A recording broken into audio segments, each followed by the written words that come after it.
되었습니다. 우리 함께 신앙 고백하심으로 수요 예배 하나님께 올려드리겠습니다. 전능하사 천지를 만드신 하나님 아버지를 내가 믿사오며 그 외아들 우리 주 예수 그리스도를 믿사오니 이는 성령으로 잉태하사 동정녀 마리아에게 나시고 본디오 빌라도에게 고난을 받으사 십자가에 못 박혀 죽으시고 장사한 지 사흘 만에 죽은 자 가운데서 다시 살아나시며 하늘에 오르사 전능하신 하나님 우편에 앉아 계시다가 저리로서 산자와 죽은 자를 심판하러 오시리라. 성령을 믿사오며 거룩한 공예와 성도가 서로 교통하는 것과 죄를 사하여 주시는 것과 몸이 다시 사는 것과 영원히 사는 것을 믿사옵나이다. 아멘. 찬송가 320장 우리 함께 찬양하시겠습니다. 나의 죄를 정케하사 주의 일꾼 삼으신 구세주의 넓은 사랑 항상 찬송합니다. 나를 일꾼 삼으신 주 크신 능력 주시고 언제든지 주 뜻대로 사용하여 주소서. 내게 부어주시려고 은혜에 비하신 주의 은혜 채워주사 능력 있게 하소서. 나를 일꾼 삼으신 주 크신 능력 주시고 언제든지 주 뜻대로 사용하여 주소서. 죄의 짐을 풀어주신 주의 능력 크도다. 나를 피로 사신 예수 내 맘속에 오소서. 나를 일꾼 삼으신 주 크신 능력 주시고 언제든지 주 뜻대로 사용하여 주소서. 주여 내게 성령으로 충만하게 채우사 생명수가 강물처럼 흐르게 하옵소서. 나를 일꾼 삼으신 주 크신 능력 주시고 언제든지 주 뜻대로 사용하여 주소서.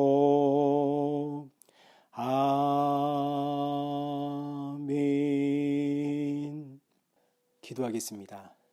참 좋으신 하나님 아버지 감사합니다. 오늘도 수요 예배를 기억하고 이 자리에 우리를 인도하여 주심에 감사를 드립니다. 오늘 이 말씀을 들을 때에 세상의 모든 근심과 걱정과 염려들 주님 앞에 내려놓고 주님께서 주시는 예수 그리스도의 그 새 힘을 받아 돌아가는 우리 복된 은혜를 우리 성도들에게 허락하여 주옵소서. 이 시간만큼은 천국의 기쁨을 맛보며 또 주시는 말씀을 통해 나의 모습을 다시 한번 돌아보며 주님께서 우리를 부르신 그 사명을 잘 감당할 수 있도록 인도하여 주옵소서. 예수님의 이름으로 기도드리옵나이다. 아멘. 오늘 본문은 예레미야 20장 14절에서 18절까지의 말씀을 우리 한 절씩 교독하시겠습니다. 내 생일이 저주받았더면 나의 어머니가 나를 낳던 날이 복이 없었더면 나의 아버지에게 소식을 전하여 이르기를 당신이 득남하였다 하여 아버지를 즐겁게 하던 자가 저주를 받았더면 그 사람은 여호와께서 무너뜨리시고 후회하지 아니하신 성읍같이 되었더면 그가 아침에는 부르짖는 소리 낮에는 떠드는 소리를 듣게 하셨더면 좋을 뻔하였나니 이는 그가 나를 태에서 죽이지 아니하셨으며 나의 어머니를 내 무덤에 대지 않게 하셨으며 그의 배가 부른 채로 항상 있지 않게 하신 까닭이로다. 어찌하여 내가 태에서 나와서 고생과 슬픔을 보며 나의 날을 부끄러움으로 보내는고 하니라. 아멘. 오늘 본문은 예레미야 20장 14절부터 18절까지입니다. 내 생일이 저주를 받았더면 이라는 제목으로 본문의 말씀을 우리 간략하게 살펴보도록 하겠습니다. 먼저 지난주에는 제사장 밧수울이 토기장이의 비유를 들면서 하나님의 성전 앞에 서서 이 성전이 도벳이다. 이 도벳이 불에 타는 곳, 지옥을 뜻합니다. 예레미야가 성전을 향해 이곳이 지옥이다 라고 외치니까 이 밧수울이 예레미야를 잡아다가 때리고 몸에다 고랑을 채운 후에 하루 동안 감금하고 풀어준 사건을 우리가 살펴보았습니다. 이 사건으로 예레미야는 결심을 했죠. 내가 다시는 여호와의 이름을 선포하지 아니하리라. 하나님의 말씀을 선포하면 백성들이 그 말씀을 듣고 회개하고 아멘하고 이래야 되는 거 아닙니까? 그런데 하나님의 말씀을 선포했더니 돌아오는 것은 조롱이고 매맞음이고 고랑에 채워져서 감옥에 갇히는 겁니다. 그래서 예레미야가 내가 다시는 하나님의 말씀 이제 전하지 않겠다. 9절입니다. 내가 다시는 여호와를 선포하지 아니하며 그의 이름으로 말하지 아니하리라. 나도 이제는 저들처럼 좋은 말, 평강하다 평강하다 외치면서 백성들에게 복을 전해주고 도전과 용기와 각오와 어떤 결단을 주는 나도 이제 그런 말씀을 증거해야겠다. 왜냐하면 예레미야도 제사장 지파 사람이기 때문에 성전에서 말씀을 증거할 자격이 있습니다. 그러나 아무리 예레미야가 준비하고 노력을 해도 입이 떨어지지가 않습니다. 오히려 9절 하반절에 기록되어 있는 것처럼 나의 마음이 불붙는 것 같아서 골수에 사무치니 답답하여 견딜 수가 없나이다. 아무리 결심하고 다짐해도 예레미야가 깨닫게 되는 것은 내가 하나님의 말씀에 사로잡혔다는 사실입니다. 도무지 저들처럼 평안을 외칠 수가 없는 거죠. 왜냐하면 사람은 모두가 죄인이거든요. 예레미야가 이걸 깨닫는 겁니다. 사람은 모두 죄인이기 때문에 아무리 율법을 지키고 성전에서 예배를 드려도 이걸 가지고는 안 되는 겁니다. 왜 예배를 드릴 때 제사를 지내야 하는지, 왜 제사를 지낼 때는 이 어린 양이 죽어야 되는지 이 의미를 알아야 되는 거죠. 예배를 드릴 때마다 어린 양이 죽는 이유는 우리의 죄 때문입니다. 그러니 예배는 어린 양을 잡으면서 장차 우리 죄를 속량하기 위해 이 땅에 오실 속량 제물, 화목 제물로 오실 메시아를 기다리며 사모하는 것, 이게 바로 예배입니다. 그러나 지금 이스라엘 백성들의 예배는 하나님 나는 비둘기 가져왔습니다. 다음번에는 양을 가지고 올 수 있도록 복 주십시오. 하나님 나는 이번에 양 가져왔습니다. 다음에는 소 가져올 수 있도록 복을 주십시오. 하나님 저는 이번에 소 들고 왔습니다. 있는 힘을 다해 분수에 넘치도록 준비를 했습니다. 저의 이 정성과 열심을 보시고 복을 주십시오. 이런 예배가 되고 말았습니다. 그러니 예레미야가 입을 닫고 있을 수가 없는 거죠. 입을 닫고 이걸 지켜보자니 마음이 불붙는 듯하여 견딜 수가 없더라. 근데 입을 열기만 하면 사람들이 때리고 조롱하고 옥에다 가둡니다. 그래서 터져 나오는 예레미야의 절규, 예레미야의 탄식이 오늘 우리가 읽은 본문입니다. 14절부터 18절까지. 우리 14절 한번 보십시오. 내 생일이 저주를 받았다면, 나의 어머니가 나를 낳은 날이 복이 없었다면, 나의 아버지에게 소식을 전하여 이르기를 당신이 등남하였다 하여 아버지를 즐겁게 하던 자가 저주를 받았다면. 그 18절. 어찌하여 내가 태에서 나와서 고생과 슬픔을 보며 나의 날을 부끄러움으로 보내는고 하니라.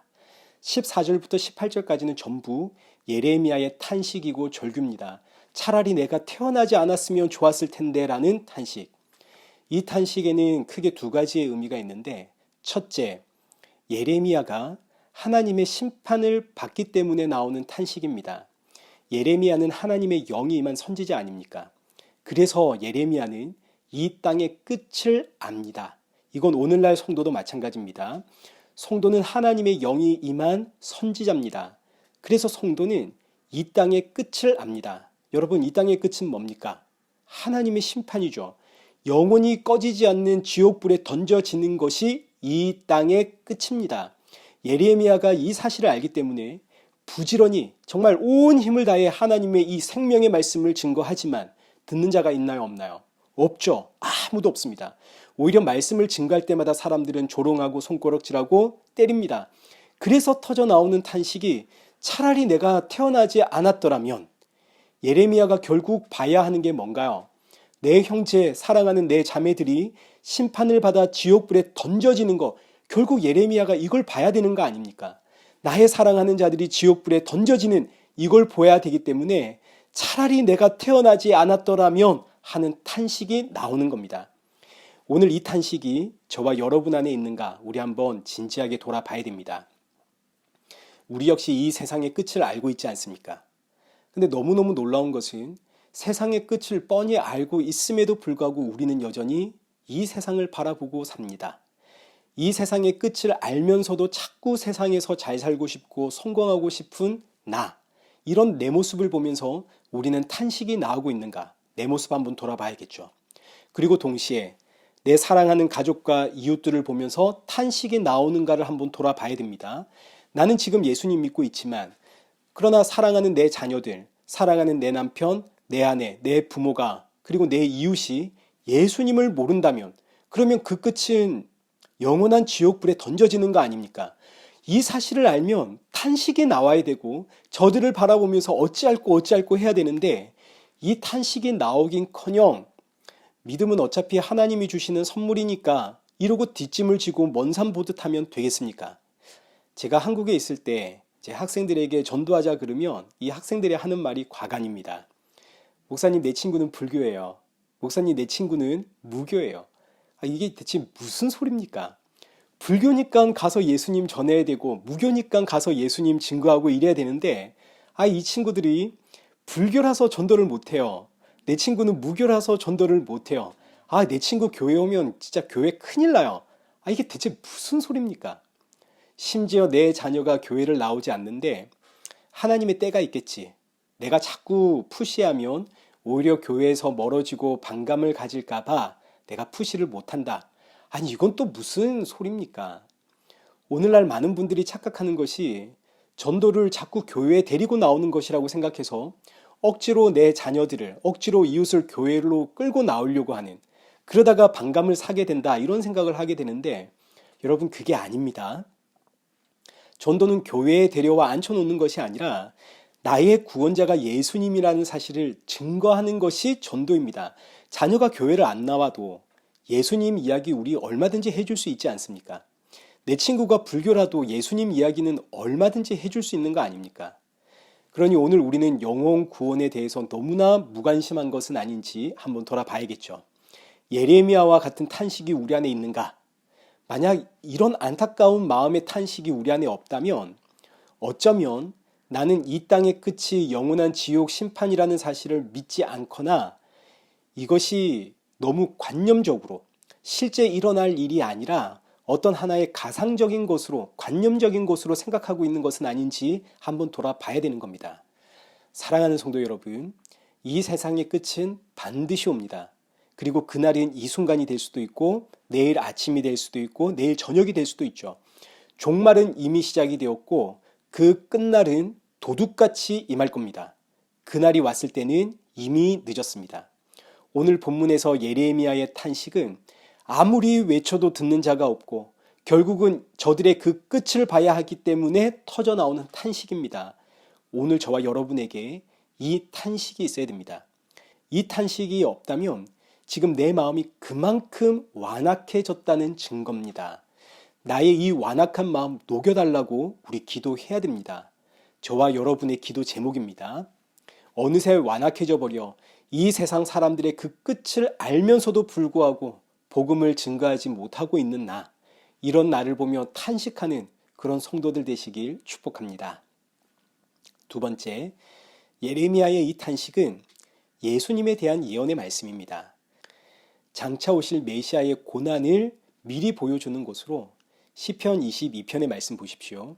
시편 22편은 메시아의 고난을 예언한 시편으로 오늘 본문의 말씀과 아주 그 탄식이 똑같습니다.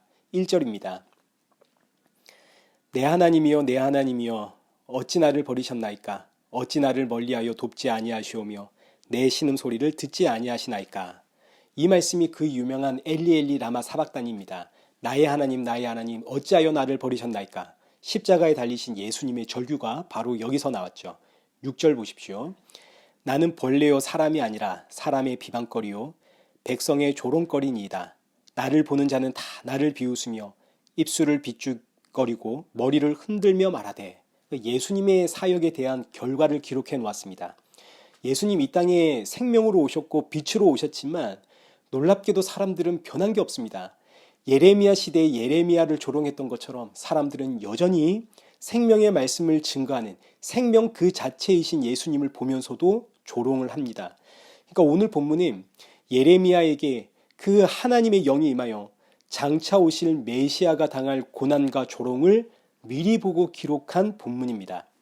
그리고 이 예수님의 탄식도 자신을 향한 탄식이라기보다는 아무리 외쳐도 알아듣지 못하고 깨닫지 못하는 이 백성들을 향한 탄식입니다. 하나님, 저들이 끝까지 비웃고 조롱합니다. 정말 저들에게는 방법이 없습니다. 이 절규. 그러나 여러분, 그 끝은 완전히 다릅니다. 예레미야의 탄식은 탄식으로 끝이 나고 말았지만, 왜냐하면 예레미야는 구원자가 아니거든요. 그렇기 때문에 이 백성을 보며 탄식하고 절규하면서 끝이 났지만 시편 22편에 기록된 메시아의 고난과 탄식은 탄식으로 시작을 했지만 그 끝은 구원으로 끝이 납니다. 우리 18절도 한번 보십시오. 내 겉옷을 나누며 속옷을 제비 뽑았나이다. 시편 22편 11편부터 18절까지는 예수님의 죽음을 마치 본 것처럼 정확하게 그리고 있는 내용들입니다. 예수님의 고난을 그리고 있습니다. 이 모진 고난을 보면서 예수님 탄식하시죠. 이 탄식은 저들을 향한 탄식입니다. 하나님, 정말 저들이 아무것도 모릅니다. 어찌하면 좋습니까? 그러나 예레미야와 다른 것은 예수님의 탄식은 탄식으로 끝나는 것이 아니라 예수님의 죽음이 저들에게는 구원으로 다가옵니다. 저들은 지금 예수님 말씀 듣지를 않습니다. 이해도 못합니다. 그저 예수님을 조롱하고 입술을 비죽이며 여기 8절에 기록되어 있는 것처럼 저가 여호와께 의탁하니 구원하실 걸, 그를 기뻐하시니 건지실 걸 하고 비웃습니다. 십자가 아래서 십자가에 달린 예수님 바라보며 비웃는 이 백성들. 이 백성들에겐 정말 방법이 없죠. 아무리 외쳐도 듣지를 못하니까요. 근데 너무너무 놀랍게도 저들은 조롱하고 비웃으며 예수님을 십자가에 못 박아 죽였지만 예수님은 십자가의 죽으심으로 저들을 구원해 내십니다. 그래서 시편 22편 22절부터 마지막 절까지는 전부 구원에 대한 찬양시입니다. 오늘 저와 여러분도 과거에는 이와 똑같았습니다. 예수님의 말씀을 듣고도 비웃고 조롱하고 한 귀로 듣고 한 귀로 흘리는 그런 인생이었죠.